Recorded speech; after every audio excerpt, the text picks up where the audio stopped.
خدا کے نام سے شروع کرتا ہوں جو بڑا مہربان نہایت رحم والا ہے۔ اور جن لوگوں نے ایمان قبول کیا اور اچھے اچھے کام کیے انہیں ہم عنقریب ہی بہشت کے ان ہرے بھرے باغوں میں جا پہنچائیں گے جن کے درختوں کے نیچے نہریں جاری ہوں گی، اور یہ لوگ اس میں ہمیشہ ابد الآباد تک رہیں گے۔ یہ ان سے خدا کا پکا وعدہ ہے، اور خدا سے زیادہ اپنی بات میں سچا کون ہوگا؟ نہ تم لوگوں کی آرزو سے کچھ کام چل سکتا ہے، نہ اہل کتاب کی تمنا سے کچھ حاصل، بلکہ جیسا کام ویسا دام۔ جو برا کام کرے گا اس کا بدلہ دیا جائے گا، اور پھر خدا کے سوا کسی کو نہ تو اپنا سرپرست پائے گا اور نہ مددگار۔ اور جو شخص اچھے اچھے کام کرے گا، خواہ مرد ہو یا عورت، اور ایماندار بھی ہو، تو ایسے ہی لوگ بہشت میں بے کھٹکے جا پہنچیں گے، اور ان پر تل بھر بھی ظلم نہ کیا جائے گا۔ اور اس شخص سے دین میں بہتر کون ہوگا جس نے خدا کے سامنے اپنا سر تسلیم جھکا دیا، اور وہ نیکوکار بھی ہے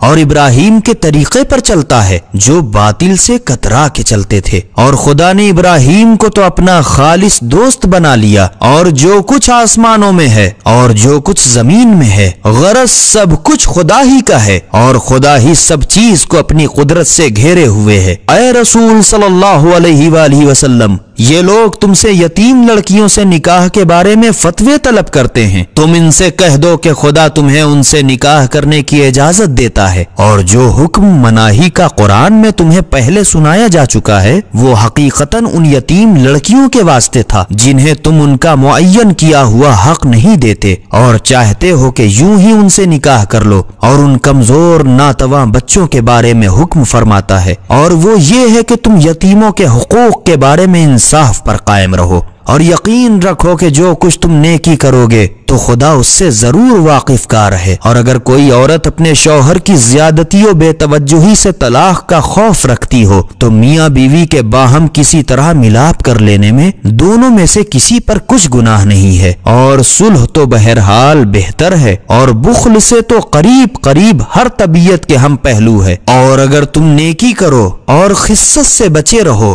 تو خدا تمہارے ہر کام سے خبردار ہے، وہی تم کو اجر دے گا۔ اور اگرچہ تم بہتیرا چاہو لیکن تم میں اتنی سکت تو ہرگز نہیں ہے کہ اپنی متعدد بیویوں میں پورا انصاف کر سکو، مگر ایسا بھی تو نہ کرو کہ ایک ہی کی طرف ہمتن اتنا مائل ہو جاؤ کہ دوسری کو ادھڑ میں لٹکی ہوئی معلق چھوڑ دو۔ اور اگر باہم میل کر لو اور زیادتی سے بچے رہو تو خدا یقینی بڑا بخشنے والا مہربان ہے۔ اور اگر دونوں میاں بیوی ایک دوسرے سے بذریعہ طلاق جدا ہو جائیں تو خدا اپنے وسیع خزانے سے فراغ بالی عطا فرما کر دونوں کو ایک دوسرے سے بے نیاز کر دے گا، اور خدا تو بڑی گنجائش اور تدبیر والا ہے۔ اور جو کچھ آسمان میں ہے اور جو کچھ زمین میں ہے، غرض سب کچھ خدا ہی کا ہے۔ اور جن لوگوں کو تم سے پہلے کتاب خدا عطا کی گئی ہے ان کو اور تم کو بھی اس کی ہم نے وصیت کی تھی کہ خدا کی نافرمانی سے ڈرتے رہو، اور اگر کہیں تم نے کفر اختیار کیا تو یاد رہے کہ جو کچھ آسمانوں میں ہے اور جو کچھ زمین میں ہے، غرض سب کچھ خدا ہی کا ہے، جو چاہے کر سکتا ہے، اور خدا تو سب سے بے پرواہ اور ہمہ صفت موصوف ہے۔ اور جو کچھ آسمان میں ہے اور جو کچھ زمین میں ہے، غرض سبھی خاص خدا کا ہے،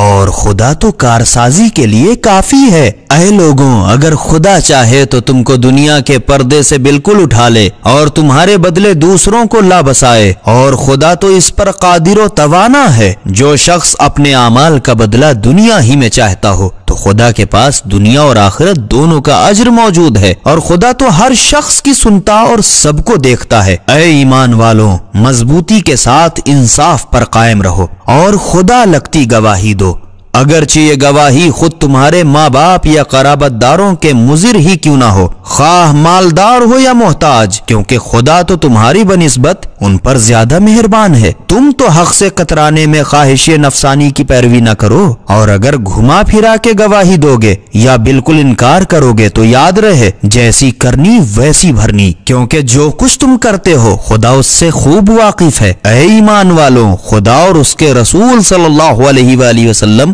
اور اس کی کتاب پر